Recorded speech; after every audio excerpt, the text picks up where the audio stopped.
ಕೊಡ್ತಾ ಇದ್ರು. ಹಾಗೆ ಸೇವೆಗೂ ಅಷ್ಟೇ ಮಹತ್ವವನ್ನು ಕೊಟ್ಕೊಂಡು ಬರ್ತಾ ಇದ್ದಂತಹ ಅವರು.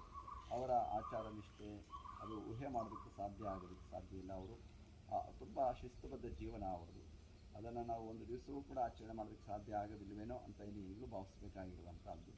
ಅಷ್ಟು ಅವರ ಒಂದು ಡಿಸಿಪ್ಲಿನ್ ಜೀವನ ಅಂದರೆ ಬಹಳ ಶಿಸ್ತುಬದ್ಧ ಜೀವನ.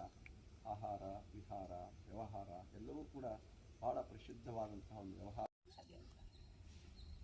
ನೋಡಿ, ಇಲ್ಲಿಂದ ಹೋದಂತಹವರು ಎಲ್ಲರೂ ಕೂಡ 100ಕ್ಕೆ 100ರಷ್ಟೇ ಒಳ್ಳೆಯವರಾಗಿರ್ತಾರೆ ಅಂತ ಹೇಳೋಕ್ಕಾಗೋದಿಲ್ಲ. ಆದರೆ ಬಹುತೇಕ ಮಕ್ಕಳು ಒಳ್ಳೆಯ ಸಂಸ್ಕಾರವನ್ನು ಪಡ್ಕೊಂಡು ಹೋಗಿರ್ತಾರೆ. ಅಲ್ಲಿ ಹೋದ ಮೇಲೂ ಕೂಡ ಏನಾದರೂ ಒಂದು ಅಭ್ಯಾಸ ಇದ್ದರೆ ಬಿಡಬೇಕು ಅನ್ನೋ ಮನಸ್ಥಿತಿ ಅವರಿಗೆ ಬರ್ತದೆ. ಈಗ ಮೊನ್ನೆ ತಾನೇ ಒಬ್ಬ ವಿದ್ಯಾರ್ಥಿ ಬಂದ. ನಾನು ಕಚೇರಿಯಲ್ಲಿ ಕುಳಿತಿದ್ದಾಗ ಬಂದು ಮಾತಾಡಿಸಿ, ನಾನು ಇಲ್ಲಿ ಓದ್ತಿದ್ದಂತಹವನು, ನಿಮಗೆ ಒಂದು ಮಾತು ಹೇಳೋದಕ್ಕೆ ಬಂದಿದ್ದೀನಿ ಅಂತಂದ.